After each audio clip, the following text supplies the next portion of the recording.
Ô les croyants, observez strictement la justice et soyez des témoins, véridiques, comme Allah l'ordonne, fût-ce contre vous-même, contre vos pères et mères ou proches parents. Qu'il s'agisse d'un riche ou d'un besogneux, Allah a priorité sur eux deux. Et il est plus connaisseur de leur intérêt que vous. Ne suivez donc pas les passions, afin de ne pas dévier de la justice. Si vous portez un faux témoignage, ou si vous le refusez, sachez qu'Allah est parfaitement connaisseur de ce que vous faites. Ô les croyants, soyez fermes en votre foi en Allah, en son messager, au livre qu'il a fait descendre sur son messager, et au livre qu'il a fait descendre avant. Quiconque ne croit pas en Allah, en ses anges, en ses livres, en ses messagers et au jour dernier, s'égare loin dans l'égarement. Ceux qui ont cru, puis sont devenus mécréants, puis ont cru de nouveau, ensuite sont redevenus mécréants, et n'ont fait que croître en mécréance, Allah ne leur pardonnera pas, ni les guidera vers un chemin droit. Annonce aux hypocrites qu'il y a pour eux un châtiment douloureux, ceux qui prennent pour alliés des mécréants au lieu des croyants. Est-ce la puissance qu'ils recherchent auprès d'eux? En vérité, la puissance appartient entièrement à Allah. Dans le livre, il vous a déjà révélé ceci. Lorsque vous entendez qu'on renie les versets, le Coran, d'Allah et qu'on s'enraille, ne vous asseyez point avec ceux-là jusqu'à ce qu'ils entreprennent une autre conversation. Sinon, vous serez comme eux.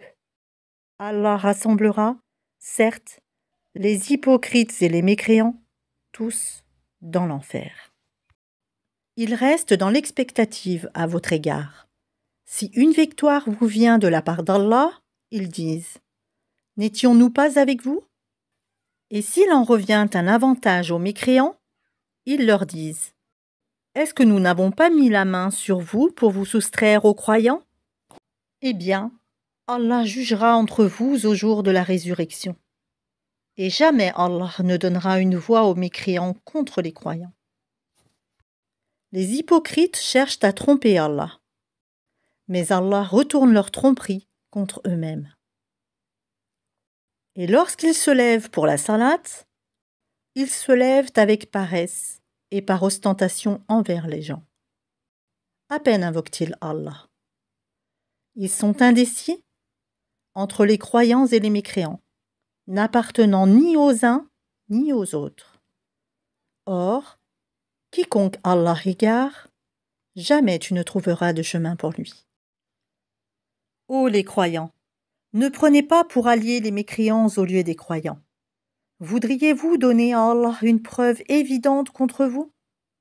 Les hypocrites seront, certes, au plus bas fond du feu, et tu ne leur trouveras jamais de secoureurs, sauf ceux qui se repentent, s'amendent, s'attachent fermement à Allah et lui vouent une foi exclusive.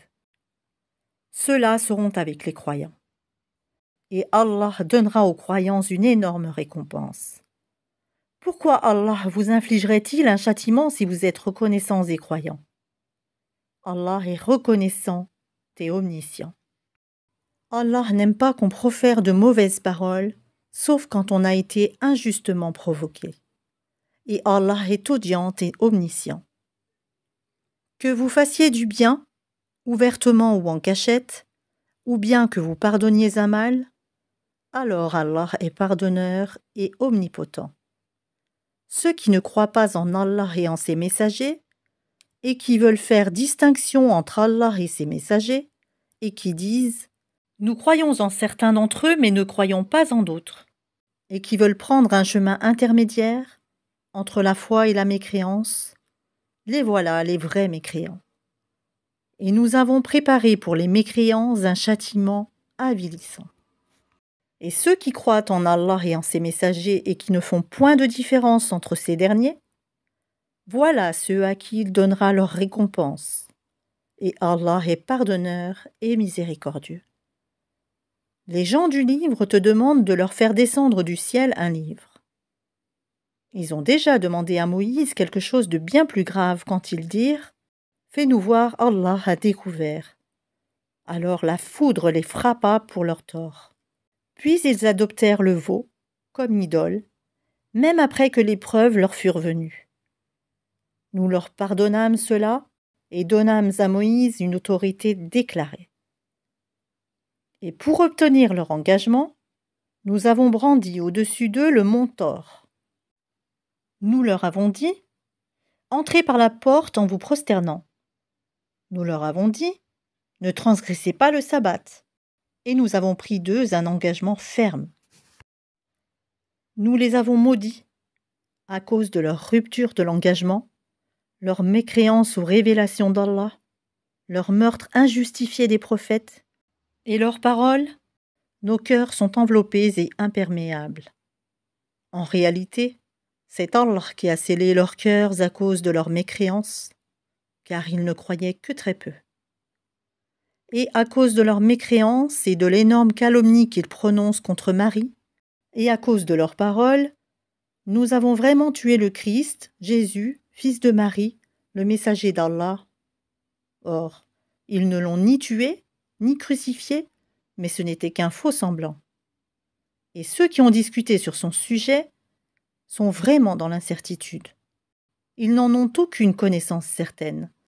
Ils ne font que suivre des conjectures et ils ne l'ont certainement pas tué. Mais Allah l'a élevé vers lui. Et Allah est puissant et sage. Il n'y aura personne, parmi les gens du livre, qui n'aura pas foi en lui avant sa mort. Et au jour de la résurrection, il sera témoin contre eux. C'est à cause des iniquités des Juifs que nous leur avons rendu illicites les bonnes nourritures qui leur étaient licites, et aussi à cause de ce qu'ils obstruent le sentier d'Allah, à eux-mêmes et à beaucoup de monde, et à cause de ce qu'ils prennent des intérêts usuraires, qui leur étaient pourtant interdits, et parce qu'ils mangent illégalement les biens des gens. À ceux d'entre eux qui sont mécréants, nous avons préparé un châtiment douloureux. Mais ceux d'entre eux qui sont enracinés dans la connaissance, ainsi que les croyants, tous ont foi à ce qu'on a fait descendre sur toi et à ce qu'on a fait descendre avant toi. Et quant à ceux qui accomplissent la salat, payent la zakat et croient en Allah et au jour dernier, ceux-là nous leur donnerons une énorme récompense. Nous t'avons fait une révélation comme nous fîmes à Noé et aux prophètes après lui, et nous avons fait révélation à Abraham, à Ismaël, à Isaac, à Jacob, aux tribus, à Jésus, à Job, à Jonas, à Aaron et à Salomon, et nous avons donné le Zabour à David.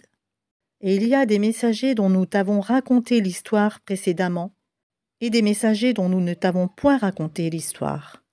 Et Allah a parlé à Moïse de vive voix, en tant que messagers, annonciateurs et avertisseurs, afin qu'après la venue des messagers, il n'y eût pour les gens point d'argument devant Allah. Allah est puissant et sage. Mais Allah témoigne de ce qu'il a fait descendre vers toi. Il l'a fait descendre en toute connaissance, et les anges en témoignent. Et Allah suffit comme témoin. Ceux qui ne croient pas et qui obstruent le sentier d'Allah s'égarent certes loin dans l'égarement. Ceux qui ne croient pas et qui pratiquent l'injustice, Allah n'est nullement disposé à leur pardonner, ni à les guider dans un chemin, autre que le chemin de l'enfer, où ils demeureront éternellement. Et cela est facile à Allah. Ô gens, le messager vous a apporté la vérité de la part de votre Seigneur. Ayez la foi, donc, cela vous sera meilleur. Et si vous ne croyez pas, qu'importe. C'est à Allah qu'appartient tout ce qui est dans les cieux et sur la terre. Et Allah est omniscient et sage. Ô gens du livre, chrétiens, n'exagérez pas dans votre religion, et ne dites d'Allah que la vérité. Le Messie, Jésus, fils de Marie, n'est qu'un messager d'Allah. Sa parole qu'il envoya à Marie est un souffle de vie venant de lui. Croyez donc en Allah et en ses messagers, Et ne dites pas 3. Cessez, ce sera meilleur pour vous. Allah n'est qu'un Dieu unique. Il est trop glorieux pour avoir un enfant. C'est à lui qu'appartient tout ce qui est dans les cieux et sur la terre, et Allah suffit comme protecteur. Jamais le Messie ne trouve indigne d'être un serviteur d'Allah, ni les anges rapprochés de lui. Et ceux qui trouvent indignes de l'adorer et s'enflent d'orgueil, il les rassemblera tous vers lui. Quant à ceux qui ont cru et fait de bonnes œuvres, il leur accordera leur pleine récompense et y ajoutera le surcroît de sa grâce. Et quant à ceux qui ont eu la morgue et se sont enflés d'orgueil, il les châtiera d'un châtiment douloureux. Et ils ne trouveront, pour eux, en dehors d'Allah, ni alliés ni secoureurs. Ô gens, certes une preuve évidente vous est venue de la part de votre Seigneur. Et nous avons fait descendre vers vous une lumière éclatante. Alors ceux qui croient en Allah et qui s'attachent à lui, il les fera entrer dans une miséricorde venue de lui, et dans une grâce aussi. Et il les guidera vers lui dans un chemin droit. Il te demande ce qui a été décrété. Dis, au sujet du défunt qui n'a pas de père, ni de mère, ni d'enfant, Allah vous donne son décret. Si quelqu'un meurt sans enfant, mais a une sœur, à celle-ci revient la moitié de ce qu'il laisse. Et lui, il héritera d'elle en totalité si elle n'a pas d'enfant. Mais s'il a 2 sœurs ou plus, à elles alors les 2/3 de ce qu'il laisse. Et s'il a des frères et des sœurs, à un frère alors revient une portion égale à celle de 2 sœurs. Allah vous donne des explications pour que vous ne vous égariez pas. Et Allah est omniscient.